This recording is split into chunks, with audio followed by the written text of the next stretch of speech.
blessings from Tracy. I think it's a very good argument you put together. I think politics should be put aside when it comes to the issue of preaching the word. There's nothing greater than actually preaching the word of God itself. And it's not about a political party. It's not about politics, but it's about shaping the values of society. And I think that's what the word does, and I think that's what church is there for. It's supposed to have an influence on society, not politics having an influence on the church. So I think, the pastor there's gone way off beam, in my personal opinion. It would sound so from what the email says. The Bible needs to be preached, and the Bible preaches the sovereignty of God and the kingship of Jesus. And we were talking before the programme, that's the delight, that's who we serve. Absolutely. And our delight is to do that. So it's natural that a pastor, a preacher, should be preaching the whole Bible, and as they do so, they will address matters of politics, because the political arena is about everything in our lives that is structured, that is there. And so there is a natural crossover, huge crossover. Absolutely. But to then manoeuvre one's preaching on a one day or a whole programme into a way of supporting a particular party is to move one's authority position.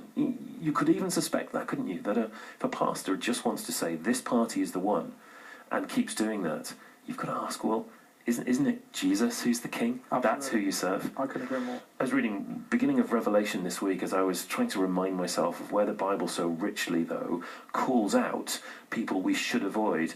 There is a temptation, I believe, with many pastors to avoid the appearance of partisanship in the pulpit. But in Revelation, the letters to the churches from Jesus Christ, he calls out groups of individuals in the towns and the cities he writes to that need to be avoided. Now, it's not the Republican Party and it's not, another party, but it is groups of people who identify with one another, but do so in a way that the Christians need to be aware of and probably need to avoid.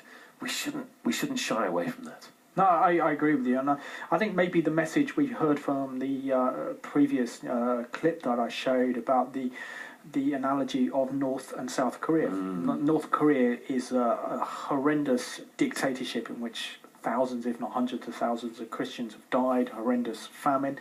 South Korea is a modern democratic nation where the people have a chance, the opportunity to vote. It's about engaging with our society despite where it is. And maybe sometimes we lose perspective of what we've got. And what I mean by that is that